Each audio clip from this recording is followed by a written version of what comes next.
Assalamualaikum. Assalamualaikum Pak Gono. Waalaikumsalam Bu Nia, Bu Mana Kurnia. Wah, oke, gimana? Gini Pak, terkait dengan tugas CGP kami. CGP ya. Ya, yaitu demonstrasi kontekstual. Demonstrasi kontekstual ya. Di modul 3.1 ya. Tentang pengambilan keputusan pemimpin. Nyuwun sewu Bapak, ya. Bapak ada waktu untuk kira-kira 10 menit atau 20 menit Pak untuk wawancara terkait hal tersebut. Nggih.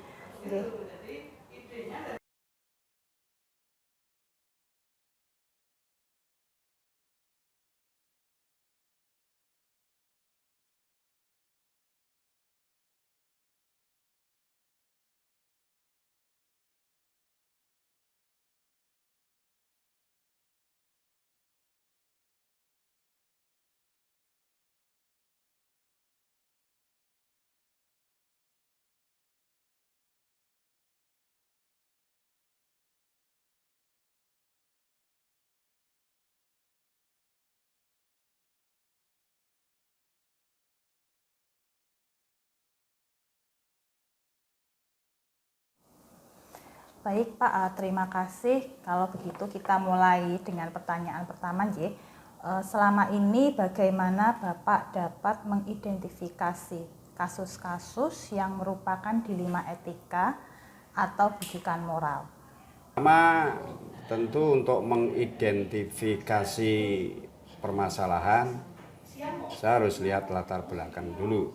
Latar belakang masalah itu nanti kita coba soundingkan dengan regulasi yang ada, kebijakan yang muncul, kemudian kami coba untuk diskusikan kepada unsur-unsur yang menurut saya perlu dianggap peran serta di sana, sehingga apa yang jadi masalah itu atau kegiatan atau perencanaan kegiatan minimal sudah melibatkan unsur-unsur yang terkait. Terima kasih Bapak atas jawaban yang diberikan. Selanjutnya yang kedua, selama ini bagaimana Bapak menjalankan pengambilan keputusan di sekolah Bapak, terutama untuk kasus-kasus di mana ada dua kepentingan yang sama-sama benar atau sama-sama mengandung nilai-nilai kebajikan. Permasalahan katakanlah atau mungkin kasus atau mungkin kegiatan yang sebetulnya sama-sama punya nilai potensi kebaikan dari dua orang atau mungkin dua kepentingan, maka dua-duanya kami ajak untuk duduk bersama, diskusi, sehingga hasilnya nanti yang kita putuskan itu mereka juga tahu, dan harapannya produk hasil kesepakatan itu menjadi milik bersama. Tentu dengan kesepakatan dan sayalah yang akan memutuskan. Terima kasih. Selanjutnya pertanyaan ketiga, J. Pertanyaan ketiga, langkah-langkah atau prosedur seperti apa yang biasa Bapak lakukan? Langkah-langkahnya saya akan mendengar, melihat sebagai upaya untuk melengkapi permasalahan, sebagai untuk mengambil kebijakan, data-data kita peroleh, kemudian setelah data-data permasalahan kita tahu, terus kami mencoba untuk melibatkan peran-peran di luar saya sebagai kepala sekolah terhadap masalah yang ada, sehingga permasalahan bisa terukur dan terstruktur dengan baik, dengan harapan hasilnya juga maksimal. Baik juga, Pak. Pertanyaan selanjutnya, hal-hal apa saja yang selama ini Bapak anggap efektif dalam pengambilan keputusan pada kasus-kasus dilema etika? Diskusi, musyawarah, peran serta dari semua yang terlibat, semua yang punya kepentingan, sehingga nanti hasilnya sangat bisa mewadahi mereka-mereka yang punya keinginan, punya permasalahan, atau punya perencanaan. Pertanyaan kelima, hal-hal apa saja yang selama ini merupakan tantangan dalam pengambilan keputusan pada kasus-kasus dilema etika? Tantangannya tentu ketika ini pelibatannya harus dari orang luar, sehingga muncul mungkin pihak-pihak dari luar yang justru keingintahuannya luar biasa. Ini sebuah tantangan, dan itu tentu tidak mudah, karena kalau sudah permasalahannya keluar, cara meninggalnya sulit Pak. Nah, kalau di dalam enak, tapi kalau di luar tentu menggunakan bahasa yang terukur dan tidak menimbulkan ambigu begitu. Dan ini juga sebuah hal yang tidak mudah memang, tapi itulah resiko dari seorang pemimpin. Gitu. Jadi kita harus fight begitu. Harus fight Pak. Iya. Terima kasih. Selanjutnya nggih Pak nggih, untuk pertanyaan ke-6. Apakah Bapak memiliki sebuah tata kala atau jadwal tertentu dalam sebuah penyelesaian kasus dilema etika? Dan apakah Bapak langsung menyelesaikan di tempat atau memiliki sebuah jadwal untuk menyelesaikan bentuk atau prosedur apa yang Bapak jalankan? Permasalahannya itu sudah kita kelola, sudah kita tahu. Nah, itu saya anggap permasalahan sudah terstruktur. Nah, itu kita buatkan langkah-langkahnya. Siapa yang terlibat untuk penyelesaian masalah ini, kapan, di mana, materi tentang apa. Jadi nanti harapannya dengan itu kita lebih terukur betul tahapan-tahapannya, gitu. Termasuk pengambilan keputusan. Tetapi masalah-masalah yang tidak terstruktur, artinya datangnya kita tidak bisa kendalikan, ini tentu tidak bisa kita jadwalkan. Kita jadwalkan setelah kita bisa tahu latar belakang masalah. Artinya masalah menurut saya kita kelola dengan dua, terstruktur dan tidak terstruktur. Yang tidak terstruktur perlu nanti kita kaji dulu, baru kita menentukan jadwal langkah-langkahnya. Betul. Jadi begitu Pak nggih prosedurnya. Terima kasih. Nah, ini pertanyaan yang ke-7 Pak. Adakah seseorang atau faktor-faktor apa yang selama ini mempermudah atau membantu? Ya, pertama untuk polanya disusi, dan orang-orang yang kita telah terlibatkan adalah mereka-mereka yang punya kompeten, punya komitmen, integritas begitu, sehingga nanti hasil yang kita peroleh juga bisa maksimal, bisa memberi sebuah arti kepastian. Kalau itu pertanyaan atau masalahnya perlu kepastian, kalau itu perencanaan ya perencanaan bisa detail. Kalau perlu biaya bisa muncul sekalian di situ, langkah-langkah apa saja, sehingga hasil yang diharapkan tentu sesuai. Idealnya ya sesuai dan tidak menimbulkan permasalahan yang lain. Baik, dan ini adalah pertanyaan terakhir.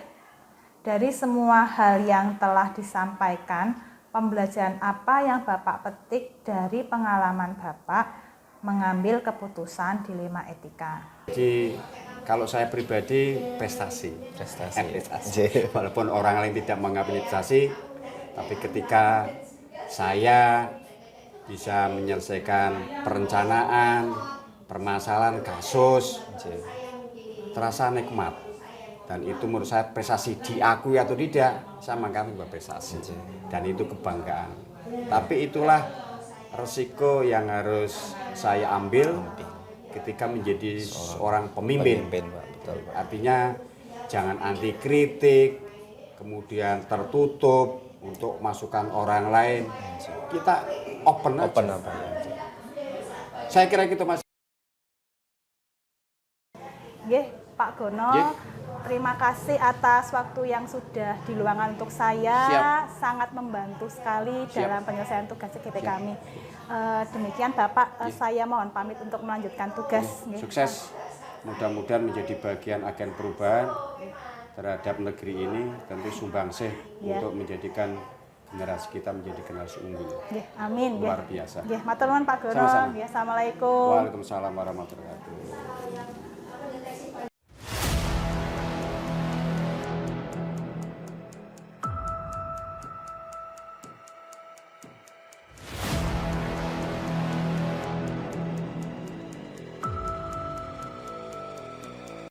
Assalamualaikum Bu Yeti. Waalaikumsalam. Ini Bu terkait dengan PKP yaitu demokrasi kontekstual di Liga 1 tentang pengambilan keputusan. Ingin saya tahu apakah Bu Yeti ada waktu untuk kami wawancara? Monggo insyaallah nanti mudah-mudahan bisa bermanfaat. Berhasilan Dia pun sudah makan muat untuk waktunya ini kan Bu Yeti selaku kepala sekolah di SMK 19. Yang ingin saya tanyakan pertama adalah bagaimana Bu Yeti dapat mengidentifikasi kasus-kasus yang merupakan pembunuhan etika atau perilaku. memang di dunia pendidikan ini kan dunia sosial ya. Artinya dunia sosial itu penyelesaiannya itu faktor yang harus dipertimbangkan. Maka ya kita pertama ketika ada permasalahan itu perlu dikaji untuk permasalahannya apa, akar masalahnya apa, yang terkait siapa, itu nanti supaya kita tahu, sehingga kalau tahu akar masalahnya maka harapannya bisa menyelesaikan dengan mendekati tepat. Setelah itu kita perlu memahami regulasi-regulasi yang berkaitan dengan masalah itu. Baik masalah terkait kalau sekolah kan bisa masalah terkait siswa, bisa juga pendidik atau tenaga kependidikan. Maka itu ya kita selain tahu untuk masalahnya kita berusaha untuk mengambil regulasinya, sehingga dari regulasi yang dengan sekian kemudian faktanya bagaimana, maka itu bisa dicari titik temunya. Ini mencari dulu akar permasalahannya baik Bu Yeti. Selama ini bagaimana Bu Yeti menjalankan pengambilan keputusan di sekolah Bu Yeti, terutama untuk kasus-kasus di mana ada dua kepentingan yang sama-sama benar atau sama-sama mengandung nilai kebajikan. Baik, itu sering itu seperti itu. Jadi misalnya ya ada dua pilihan, sama-sama benar, sama-sama baik, atau sama-sama buruk. Tapi ya harus ada keputusan, ada mungkin tidak diputuskan. Misalnya sama-sama kalau kita di sekolah itu karena suatu organisasi yang banyak yang besar ya dan urusannya kompleks, maka itu pasti kalau mau memutuskan itu ya kita perlu pertimbangkan bagus itu untuk menempuh dengan prosedur musyawarah. Nah, tinggal nanti efektifnya siapa saja yang mau menggunakan. Tentunya kan tidak selalu harus semuanya. Ada yang dalam masyarakat musyawarah melibatkan semua, ada yang hanya musyawarah dengan siswa itu kan sekarang dianjurkan karena kita melibatkan ketika ada misalkan ada pendapat, dua pendapat benar semua, baik semua, tapi kan kita tetap harus memilih salah satu dan satu prinsip kalau musyawarah, maka silakan menyampaikan pendapat di situ, tapi kalau sudah diputuskan ya harus bersama-sama. Kalau misalnya ada dua pendapat sama-sama benar, maka dilihat dari benar itu yang lebih besar benarnya yang mana.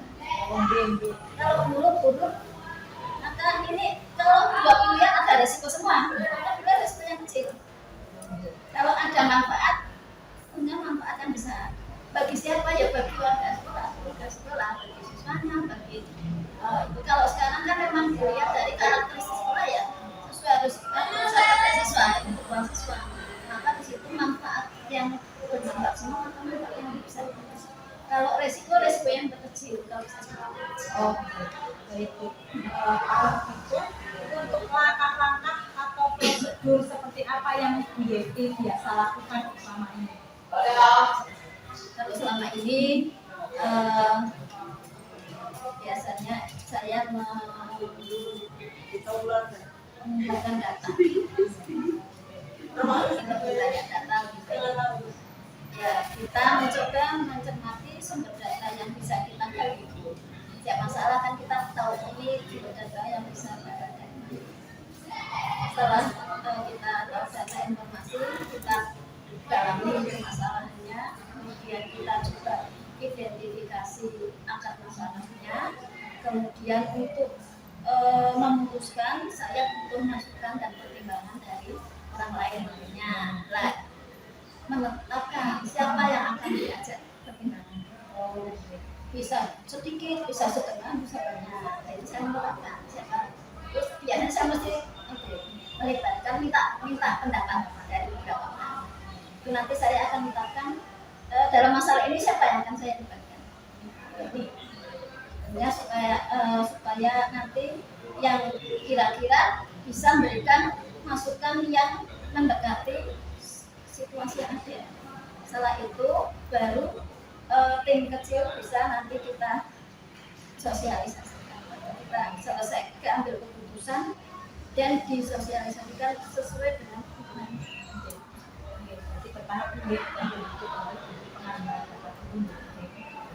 selanjutnya, kalau untuk hal-hal apa saja yang selama ini Bu Yeti anggap efektif dalam pengambilan keputusan pada kasus-kasus di rumah etika? Apa tadi? Hal-hal yang efektif dalam pengambilan keputusan, kalau menurut Bu Yeti seperti apa untuk kasus-kasus di rumah etika itu? Yang jelas saya sendiri harus memahami dasar ini ya, dasar ketindak regulasi yang ada, kemudian faktor-faktor psikologis yang meliputi masalah itu, sehingga saya minimal saya itu ada draft untuk keputusan. Setelah itu setelah saya punya itu, maka kebutuhan tuntutan real yang diharapkan keputusan ini seperti apa. Jadi bisa begini, kenyataannya begini, yang diharapkan seperti ini ya. Karena ada gap ini ya, masalahnya kan karena ada gap, maka saya harusnya begini, kenyataannya seperti ini ya. Sadar harusnya itu ada dua versi juga, harusnya menurut versi ini seperti ini, harusnya seperti ini, sehingga ini harus dipertemukan. Setelah itu nanti dan itu masalah banyak itu terkait pembelajaran, terkait pendampingan siswa, terkait penilaian, urusan dan sebagainya, termasuk juga pembuatan tata kelola. Kita bisa selalu harusnya begini menurut kan, kalau dari sudut pandang begini harusnya seperti ini dari maka itu, maka kalau sudah kan ya ini itu di matchkan sehingga nanti dan yang penting adalah bagaimana saya menarasikan pada tantangan saya nah, untuk bisa menarasikan itu saya memang harus menunggu langkah-langkah ini, harus mendalami materi masalahnya dan juga lingkungan sosial. Kadang kan gini, ada hal-hal yang tidak kita ketahui, yang belum kita ketahui terkait dengan itu yang kita itu siswa bisa bermasalah, tapi kan sebabnya apa? Kalau kita belum tahu, barangkali belum bisa tahu, oh ya pantas begitu, karena rumahnya begini, oh ya begini, oh pantas begini, sehingga walaupun itu tidak kita maklumi semua, tapi kita mau menaiki kan berarti kita harus menarasikan. Tantangan menarasikan dan menarasikan itulah komunikasinya yang kita maklumi. Saya memahami itu. Terus kalau selanjutnya, kalau menurut Bu Yeti, apa saja yang merupakan tantangan bagi Bu Yeti dalam pengambilan keputusan pada kasus-kasus dilema etika yang seperti Bu Yeti sebutkan tadi? Iya, memang ini kadang ya dari sisi regulasi sendiri itu ada tantangan. Contoh misalkan masalah asesmen, masalah penilaian kalau sekarang kan di kurikulum Merdeka itu sudah ada panduannya, panduan pembelajaran dan asesmen ini. Kita berusaha untuk mendalami yang diminta begitu, kita berusaha untuk menyesuaikan. Tetapi nanti kita juga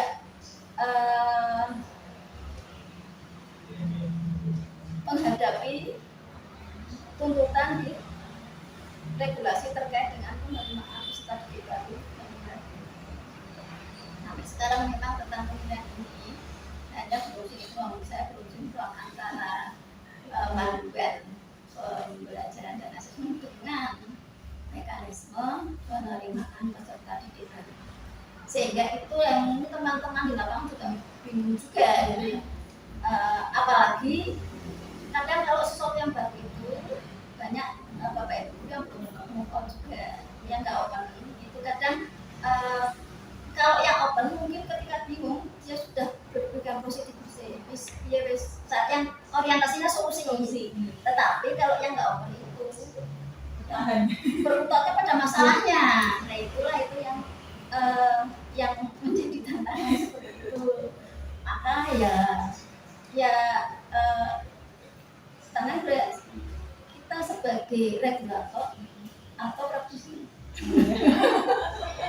itu menjadi tantangan.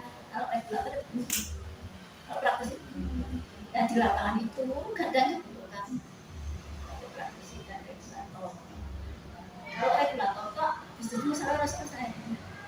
Praktisi itu bisa jadi menyimpangnya dong. Menyeimbangkan itu tetap harus mengikuti aturan, tapi juga kita ini orientasinya solusi, sehingga sebagai praktisi harus bagaimana itu memang itu komunikasi dengan itu ya tantangannya di situ, tidak cukup memang kalau sesuatu yang baru, apalagi di kurikulum Merdeka ini tentang kebijakan pembelajaran dan penilaian kan memang banyak. Kita memang perlu ya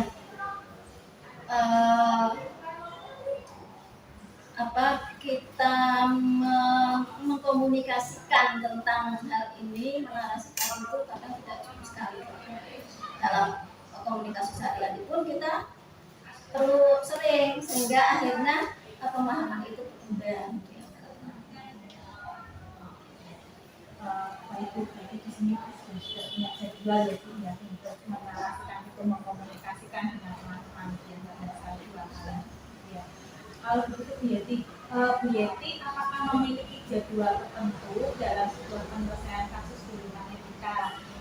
Terus apakah Bu Yeti menyelesaikannya di tempat itu pada saat itu, atau memiliki sebuah jadwal untuk menyelesaikannya?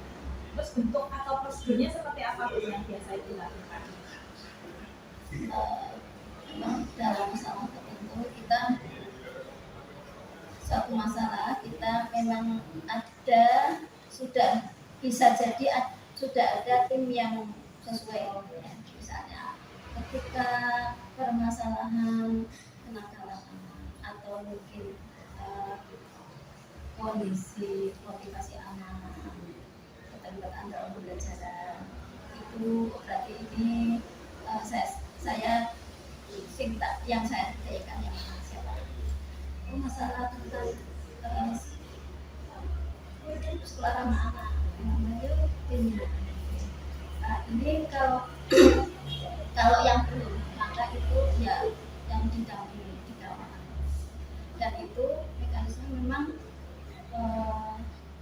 seperti tadi ya saya mengkaji maka dengan beberapa teman kemudian menyusun timeline langkah-langkah apa saja, rencana aksinya apa saja, timelinenya, siapa aja yang akan kita ajak komunikasi. Nah, setelah itu sosialisasi solusi. Sudah ada jadwalnya begitu saja. Ya, karena itu kita urutannya itu kita. Terus kemudian kalau bagi Bu Yeti sendiri, apakah ada orang-orang atau faktor apa yang selama ini mempermudah atau membantu Bu Yeti dalam pengambilan keputusan dalam kasus di rumah kita? Alhamdulillah sih kalau dalam setiap masalah ya dari teman-teman yang saya juga ini alhamdulillah itu ada kan. Ya mungkin setiap kasus seperti tanya siapa yang menjelaskan beda-beda, terutama Bapak Ibu guru yang memiliki ini ya artinya kecerdasan sosial yang baik, yang juga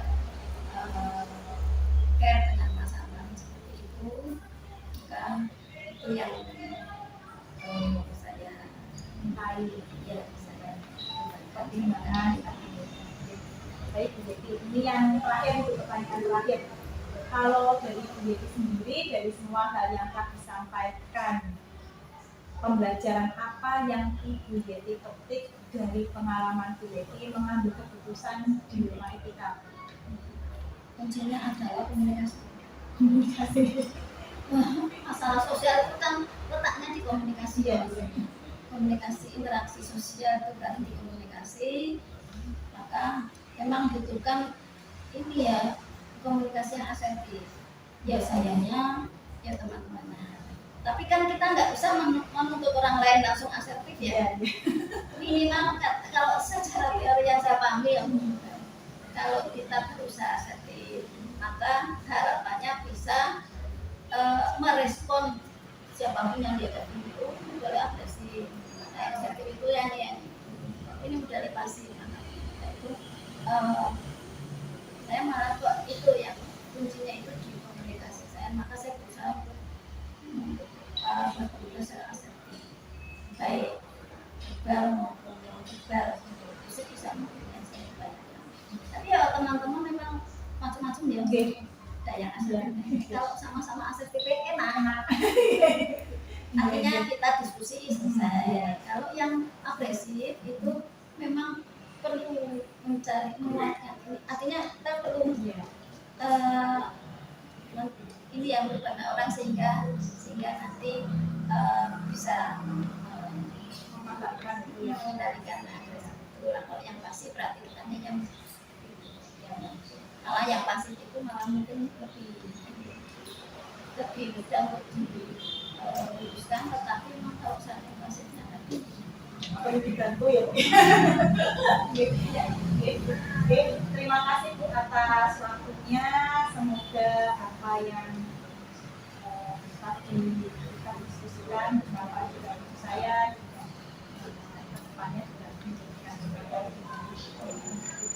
masalah